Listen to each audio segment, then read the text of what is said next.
Ladies and gents, welcome to GVX, and this is Hunting the Bismarck, a chance to strike extra history part 3 by the channel Extra Credits. Yeah, this is the third part of Hunting Bismarck.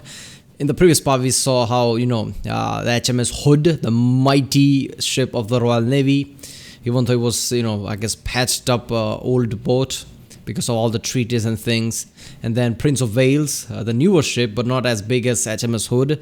And even with the newer thing, it was still constrained by all the rules and regulations. Well, Bismarck is not. So Bismarck is literally, basically somebody on the steroids, where everybody else is playing with rules and competing, I guess.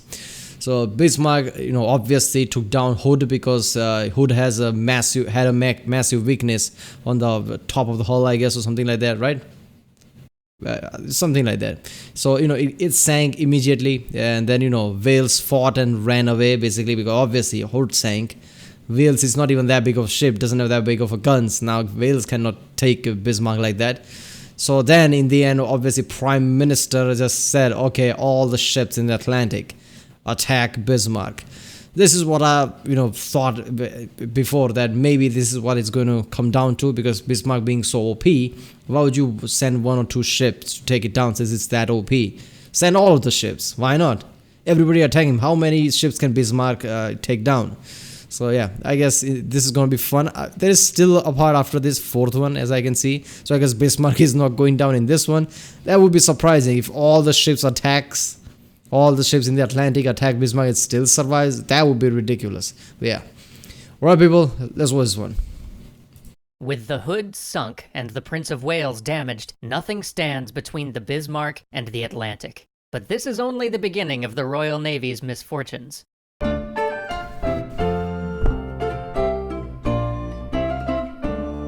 Alright, also I want to say one thing. I understand all the rules and regulations, but because of rules and regulation, if your ship is not even functioning, those rules and regulations are wrong, right? Either make a proper ship or don't. What is this shit? Prince of Wales's guns were misfiring because of this, right? So, as soon as you shoot one or two shells and then it starts to misfire, it starts to get damaged. I mean, that's not a proper warship, is it? You need to have durability to have a proper warship. At least one fight for a few days. A ship should endure at least that. After a few shots, it starts to malfunction. That's just wrong. Now you're just endangering all the people that are on the board on the ship. So those rules and regulations are wrong in a way. Understand the goal of those rules and regulations is to make sure the naval warfare is not that much. But those rules and regulations should not restrict you to make good guns, right? I mean, that was just effed up. This episode is sponsored by Wargaming. Download World of Warships and use the code EXTRA1 for free goodies. Link in the description. The 24th of May, 1440 hours. Admiral Tovey's flagship, King George V.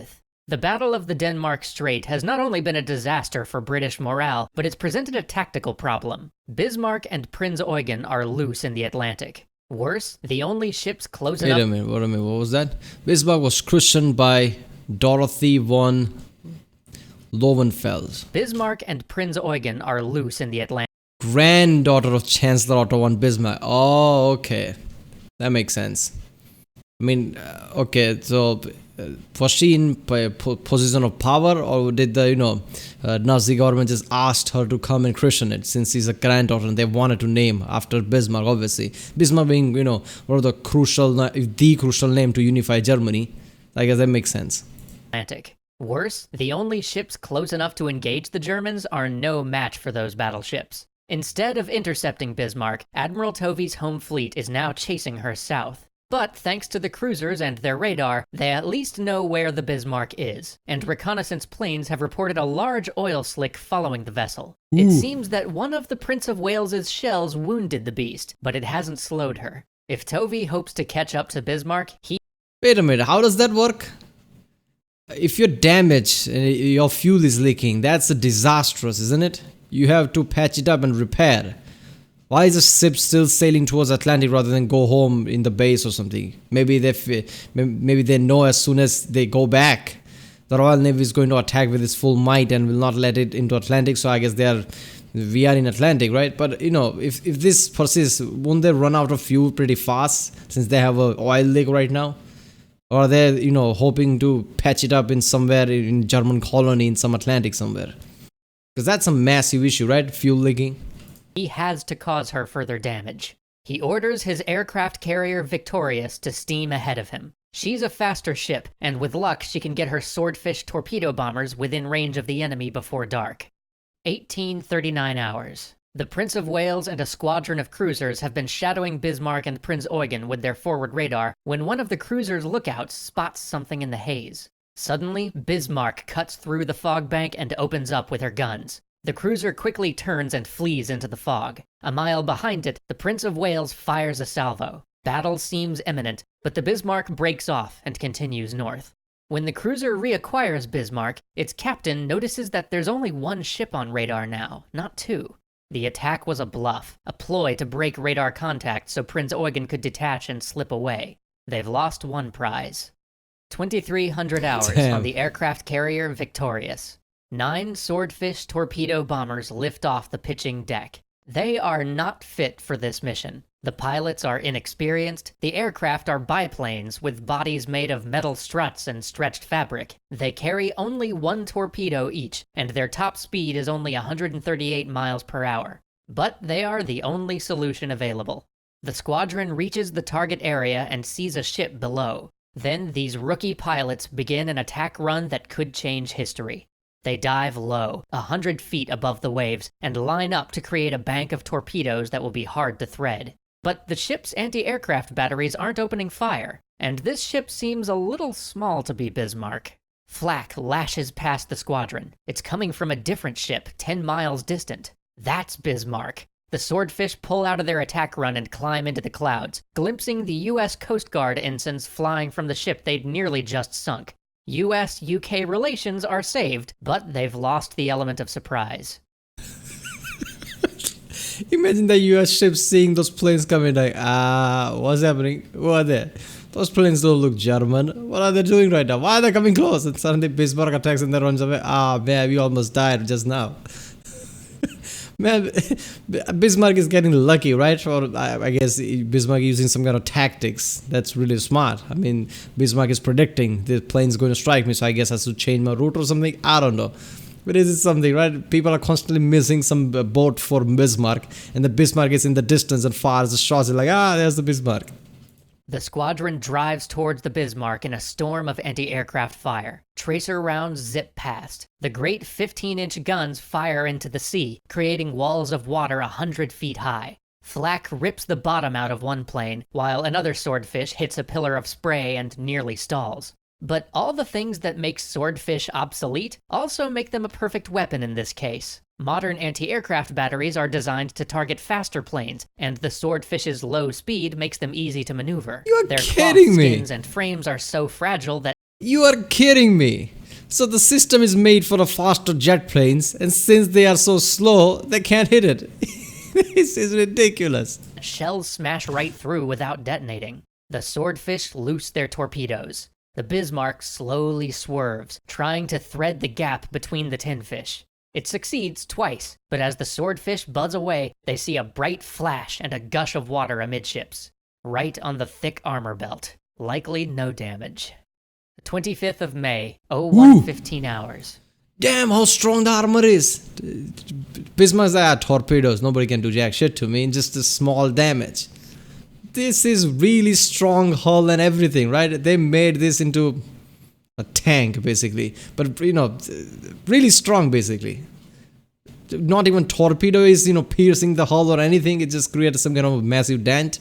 Under orders to engage, the Prince of Wales fires on Bismarck at extreme range, but the weather cuts visibility to nothing. The cruiser squadron resumes shadowing the Bismarck by radar, zigzagging to throw off the U-boats that Admiralty warns are in the area. During these evasive maneuvers, they lose and reacquire Bismarck every 20 minutes. At 03:06 hours, the lead cruiser has the Bismarck on radar and then turns away. Yeah, I remember, playing Assassin's Creed Black Flag, in that there is lots of missions to, chase certain boats, but at a distance, man of war and things like that. I don't know why I'm imagining that kind of situation here, but obviously turn it into 11 because this is real warfare. There are real U-boats, there is actual war going on that could kill you. But still, I can imagine that in the distance, in the radar, barely you see, Bismarck, it runs away, you have to chase it immediately after and just, make sure that, you have it exactly where you want, but not coming too close. It's just after, man. When they turn back at 0330 hours, the Bismarck is gone. They search, but in vain. After shadowing her for 32 hours and 1,000 miles, they've lost their quarry. 0600 hours on the King George V, 3 hours since last contact. When Tovey learns that the cruisers have lost Bismarck, he goes to his charts. The oil slick reported behind Bismarck suggests that the ship is damaged, in which case, he reasons, it would try to return to port either in Norway or occupied France. But if Bismarck isn't badly damaged, it could link up with an oil tanker, refuel, and play havoc with supply convoys. This scares Tovey. His ships are already low. What do you mean if it's not damaged? There is an oil leak, right? I mean, of course it's damaged if there's an oil leak. On fuel, and if the search continues too long, they're gonna have to return home. If Bismarck finds a tanker, she could simply wait them out. He orders several of his cruisers, battleships, and the Victorious to refuel in Iceland. It'll mean he's short-handed in the meantime, but he'll have the option for a long-term search. If it comes down to it, he has the battleship Rodney in intercept position, just in case Bismarck heads for the French coast. 0930 hours at Bletchley Park. 6.5 hours have passed since last contact. Every day is a race for the code breakers at Bletchley Park. The settings for German Enigma code machines change every day, and every day Bletchley's bomb, a huge computer, runs through different settings until the intercepted messages turn into readable German. Once that happens, it's a scramble to decode as many intercepts as possible before the codes change again. Hut 4, the computer that deals with German naval signals, is trying to sort through a mountain of intercepts to find where Bismarck is headed. But the Bismarck isn't the only German vessel in the Atlantic, and because the naval version of the Enigma has 5 rotors instead of 4, actual decryptions will take a week to come through. In the absence of translations, the analysts try to identify Bismarck's signals by the electronic fingerprint of its transmitter and the typing style of the ship's Morse operator. If they find a signal that matches, they triangulate its position. The evidence is mixed. One triangulated signal seems headed for France, but other possible hits indicate Norway. But one analyst notices that the broadcasts being sent to the Bismarck have changed origin points. Until noon the previous day, signals to the Bismarck originated at a station in Germany, but now they're coming from Paris. This suggests that Bismarck has traveled out of the German station's range and is headed for France. They decide to trust the French signal. They broadcast the raw data to Tovey, whose destroyers can triangulate. Another example of how scientists and military endeavors aligns, right? Look at the level of shit they're doing right now. This is the kind of thing they do while trying to, find out things in space, basically. Triangulate where the light is coming from, this and that. Damn, this is some, next level shit. They don't have technology to decipher anything. It will take a week. So they're trying to, pin down the locus any way they can. Triangulate the signals with their own equipment. 10:47 hours on the King George V. 7.5 hours since last contact. Tovey reviews the raw data indicating France, but in triangulating it, he makes a mathematical error. According to his map, the Bismarck is headed north toward Norway. He orders all ships to search north of the Bismarck's last known position. 1200 hours at the Admiralty. 9 hours since last contact. 200 feet below the Admiralty building in London, analysts are hotly debating the Bismarck's position. They are under pressure to deliver. Churchill is livid that the Bismarck has escaped. He's already requested that Captain Leach be court-martialed for breaking off his attack after the sinking of Hood. The public, the media... Yeah, Churchill is, might be many things, but one of the things is he's a bit of volatile, right? You've seen the pattern of that. That son of a bitch, court-martial him, this is all your fault. Man, chill out, man. You're hunting a ship that is, literally untouchable by anyone. Everybody's trying their best, come on. And Parliament are pressing him for updates. But the best the analysts can do is make an educated guess. Over the morning, they send signals that they believe Bismarck is headed for France, but they order destroyers and cruisers to guard the passages around Iceland just in case. They try to cover their bases, stripping supply and troop convoys to dangerous levels. 1700 hours at Bletchley Park. By now, 14 hours have passed since last contact. At Hut 6, a team of German-speaking women type intercepted messages into Enigma replicas and prioritize the decrypted results. They've been briefed to look for anything related to the Bismarck. One decoder sees the word Bresse and freezes. It's a message sent from a Luftwaffe Enigma machine. The sender is a general asking whether his son, a sailor on Bismarck, has survived the battle with Hood. The reply is that all aboard Bismarck are safe and headed for Bresse, France. She shoots a hand up. Ooh. I have something interesting. 1810 hours at the Admiralty. 15 hours since last contact. Signals go out to Admiral Tovey's flagship, the King George V. Determination hardened Bismarck headed for Brest. Tovey has been sailing in the wrong direction for hours. The Admiralty orders land-based reconnaissance flights on all approaches to Brest. Nobody at sea or on land will sleep tonight. The 26th of May, 10:35 hours, at PBY Catalina Patrol, 31 hours since last contact.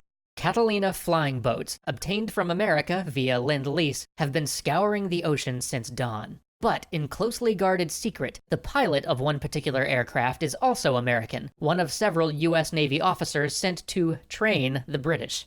Through a break in the clouds, the Catalina pilot sees an unidentified battleship 700 miles west-northwest of Brest. It's leaking oil. The ship's anti-aircraft guns erupt in a mountain of fire, shaking the Catalina. As the pilot banks and climbs, the British co-pilot runs aft to transmit their discovery. Every ship on patrol drives straight for the Bismarck, but fuel... Oh, wait a minute. I didn't understand that part. What was that? To train the British officer and guard its secret. Why does one American being there has anything to do with it? What? So if, Bismarck somehow kills that pilot, USA would be enraged or something? Was that the plan? What was that? I don't understand that. Yeah, so one American's with them. I don't know. That just went over my head. Somebody explain that. What was that? ...is critical. If they make full speed, they may run out of petrol and have to break off. But if they slow, they might lose her. And catching her is crucial. By the next day, Bismarck will be safely in range of Luftwaffe air cover. The Royal Navy can't simultaneously battle Bismarck and fight off waves of bombers. Yeah. The only ship close enough to strike a blow is the aircraft carrier Ark Royal. She speeds ahead to strike range. 1500 hours. 15 swordfish launch from the Ark Royal. The situation is dire. There's only time for 2 sorties before dark. New magnetic torpedoes sit beneath their planes' bellies. The crews have been briefed that Bismarck is the only ship in the sector. An hour later, they begin their attack run. 1610 hours. Under orders from Force H, the British cruiser Sheffield has rushed ahead to shadow Bismarck by radar. They've just acquired her when the lookouts hear aircraft engines. The Swordfish flight bears down on them in an attack run. The HMS Sheffield's captain orders full speed and turns toward... Damn it, I had to pause there. Wait a minute. Where were we? Later, they begin their attack run. 1610 hours. Under orders from Force H, the British cruiser Sheffield has rushed ahead to shadow Bismarck by radar. They've just acquired her when the lookouts hear aircraft engines. The Swordfish flight bears down on them in an attack run. The HMS Sheffield's captain orders full speed and turns toward the planes, hoping to thread the torpedoes. 4 of... Now what the fuck, man? This is happening, right? Bismarck always get lucky like that. Everybody's like, oh, that's the Bismarck, attack them. Oh, wait a minute, that wasn't Bismarck, that was one of our ship. And why did they fuck up like that? Like, Bismarck is the only ship there, and then they also send somebody to tail it. That's a real miscommunication in places like this. I mean, they should have like, okay, there will be one of our ships tailing it, but that's not Bismarck. And isn't this a light cruiser or something? There'll be like 500-600 foot long. Well, Bismarck is about what, 900 or 1,000 foot long or something. It's a proper big ass ship, Bismarck. How do you mistake that? It's near double the size difference, right? Or maybe I'm mistaking that. Now I'm pretty sure it is. There's the difference between big ass ship like Bismarck and some light cruisers. So I don't know. But that's just fucked up. Again, they're bombing their own ship at the critical moment where they have to take Bismarck. Otherwise, it's too late. Luftwaffe will be there. Right? It's this kind of critical moment. They are making this kind of a mistake. Of the Swordfish realize their mistake and break off, but 11 release their payload. By a stroke of pure luck, the new torpedoes are faulty. 6 detonate on contact with the water, leaving the Sheffield only 5 to weave through, and she makes it, but barely. Returning to the Ark Royal, the demoralized pilots refuel and rearm for another run. They had 2 chances to damage Bismarck, and they just lost one of them by attacking their own ship. Join us next time for one last attempt to stop the largest warship. I mean, they could have seen that it's a smaller ship, but still, the intel was wrong, that Bismarck is the only ship there. Of course, they're going to attack without thinking. On Earth. Well, there you go.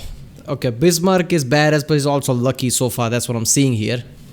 Because, everybody's like, let's just attack that. Oh, look at that, that's our ship. Look at that, that's somebody else's ship. Oh, Bismarck is in the distance. That's just after. It's Prince Eugen or whatever the name is, other ship. But then realize, wait a minute, this is not Bismarck, this is Prince Eugen. There's the Bismarck. And now Bismarck is attacking at us. Okay, I guess in the next part, they are going to, burn it to the ground, basically. But then Bismarck is not just big, powerful with big-ass guns. It's also, the hull is extremely strong, right? Torpedo hits and it's like nothing. It's just a dent there. Alright, people, that was Hunting the Bismarck, a chance to strike. Well, the channel extra credits. If you like my reaction, don't forget to like and subscribe so I know which type of videos to react to more. Check out the reaction. There's a link in the description. Check out the cards we'll play. Check out the end cards, and yeah, I'll see you next time.